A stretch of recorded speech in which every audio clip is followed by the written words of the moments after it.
আমাদের যে অভিযোগের তীর, সেই তীরটি আমি বর্তমান স্বরাষ্ট্র উপদেষ্টা, তার আরেকটি নাম আমি দিতে চাই, পেঁয়াজ উপদেষ্টাকে পেঁয়াজ উপদেষ্টার কাছেই আমাদের প্রশ্ন। আপনাকে রাষ্ট্রের সবচেয়ে গুরুত্বপূর্ণ একটি জায়গায় আপনাকে বসানো হয়েছে। আপনি আগে লেফটেন্যান্ট জেনারেল ছিলেন।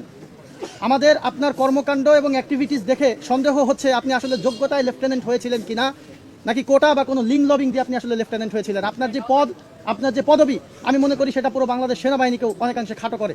ঠিক, শুধু তাই নয়, আমি তাকে আরও কিছু উপাধি দিতে চাই। উনি ব্যর্থতায় কামেল। ওনার যেই কর্মকাণ্ড ইদানিং আমরা দেখেছি বিগত 1-1.5 বছরে, উনি আসলে ব্যর্থতার উপরে কামেল পাশ করেছেন। উনি ওনার অযোগ্যতায় উনি পরিপূর্ণভাবে সফল হয়েছেন। একজন গুরুত্বপূর্ণ ব্যক্তিকে নির্মমভাবে শ্যুট করা হয়েছে, যিনি মৃত্যুর সাথে পাঞ্জা লড়ছেন। তার অপরাধীদেরকে যখন গ্রেপ্তারের প্রশ্ন করা হয়েছে, এই বিষয়ে তিনি আসলে তাৎক্ষণিক কোনো প্রতিক্রিয়া ব্যক্ত করেননি। শুধু তাই নয়, যখন অপরাধী পালিয়ে গেছে তারপরে তিনি ঘোষণা করছেন যে অপরাধীকে গ্রেপ্তার করে দিতে পারলে 50 লক্ষ টাকা পুরস্কার দিবেন। এর মতো প্রহসন, এর মতো তামাশা জাতির সাথে আর কেউ করেছে বলে আমরা দেখি নাই। আমরা বলতে চাই, আপনি ইতিমধ্যে আপনার ব্যর্থতার 16 কলা পূর্ণ করেছেন।